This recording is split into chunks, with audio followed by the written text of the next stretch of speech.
नमस्कार, मी सारिका आणि छोटीशी आशा या माझ्या चॅनलवर सगळ्यांचे सहर्ष स्वागत आहे. कशा आहात? आशा करते स्वस्त असाल, मस्त असाल, आनंदी असाल आणि हसत असाल. तर आज मी तुम्हाला सांगतेय की सगळीकडं प्रख्यात असलेलं ते म्हणजे वैभव लक्ष्मी व्रत याची संपूर्ण प्रक्रिया, कथा, पूजन, उद्यापन, मंत्र या व्रताचे दिव्य फायदे कसे होतात.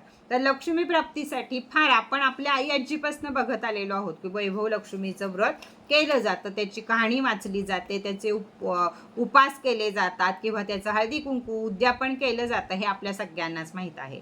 तर वैभव लक्ष्मी व्रताची कथा थोडक्यात याप्रमाणे आहे की एक स्त्री अपार कष्ट करत होती, घरात पैसा टिकत नव्हता, सुख नव्हते. एके दिवशी स्वतः महालक्ष्मी तिच्या रूपामध्ये प्रकट झाल्या. तिला वैभव लक्ष्मीचे व्रत शुक्रवारचे दिवा लावणे 7, 11, 16, 21 जी काही तुम्हाला व्रत करायचे त्या व्रताचा संकल्प घेणे अशी त्यांनी तिला सांगितलं. व्रत मनापासून केल्यावर त्या स्त्रीच्या घरी धन, सौभाग्य, शांतता स्थिर झाली. हीच परंपरा पुढे वैभव लक्ष्मीचे व्रत म्हणून प्रचलित झाली. ही पूजेची पद्धत काय असते तर शुक्रवारी संध्याकाळी स्नान करून स्वच्छ कपडे घालून पांढरे किंवा पिवळे कापड आणि कपडे घालून किंवा पांढरी आणि पिवळी कापड आपल्या लक्ष्मीच्या पाटावर अंथरून चौरंगाला लाल किंवा पांढरे वस्त्र घालून वैभव लक्ष्मीचे चित्र, प्रतिमा स्थापित करा. तांदूळ, पाणी, फुले, अगरबत्ती, तुपाचा दिवा तयार ठेवा. तुपाचा दीप लावा. तुपाचा दिवा हा व्रताचा सर्वात मोठा भाग आहे.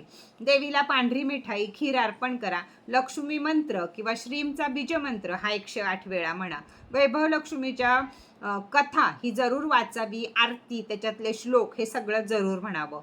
उद्यापन हे तुम्ही ठरवलेल्या शुक्रवार जेव्हा पूर्ण होतील त्यावेळी हे व्रत पूर्ण करावं, उद्यापन पूर्ण करावं.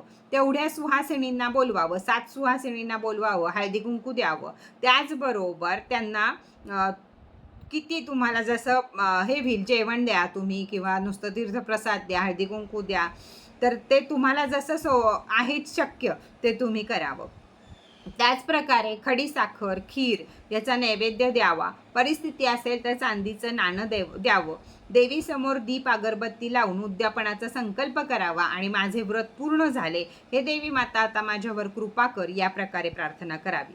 या व्रत पूर्ण झाल्याचं किंवा या व्रताचे फायदे काय काय असतात तर घरात धन आणि लक्ष्मीचा सतत प्रवाह राहतो, पैशात स्थैर्य राहते, अनपेक्षित प्राप्ती मिळते, कधीतरी अनपेक्षित पैसा भरपूर प्रमाणात मिळतो. वैवाहिक जीवनामध्ये शांतता आणि सौंदर्य वाढते. स्त्रियांच्या मानसिक शांती स्त्रियांना मिळते. आत्मविश्वास मिळतो. व्यवसाय, धंदा यामध्ये वाढ होतो. ग्राहकांमध्ये वाढ होते. अडकलेली कामं, अडकलेला पैसा या सगळ्या गोष्टी मिळतात. नकारात्मकता दूर होऊन सौभाग्याची वृद्धी होते. वैभव लक्ष्मी व्रत हे अत्यंत फलदायी आणि सोपे व्रत आहे.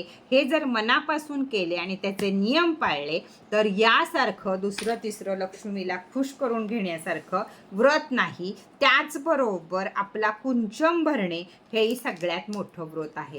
सध्या आपल्याकडं कुंचमवर एकाक्षी नारळ फ्री 3,500चा हा नारळ तुम्हाला 1,650 रुपयाच्या कुंचमवर संपूर्णपणे फ्री मिळत आहे.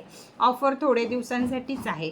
ज्यांना या ऑफरचा लाभ घ्यायचा असेल किंवा वेगळ्या ऑफरचा माझा लाभ घ्यायचा असेल त्या सगळ्यांनी वरती दिलेल्या नंबरवर माझ्याशी संपर्क साधावा. कृपया फक्त व्हॉट्सअप मेसेज करावा. त्या नंबरचे स्टेटस बघत चलावेत म्हणजे तुम्हाला जास्तीत जास्त ऑफरचा फायदा घ्यायला मिळेल. तर त्याचबरोबर व्हिडिओ आवडला असल्यास छान कमेंट करा, लाईक करा, शेअर करा, सबस्क्राईब करा. चला परत भेटूया नवीन माहिती बरोबर, नवीन व्हिडिओ बरोबर. तोपर्यंत टाटा, बाय बाय.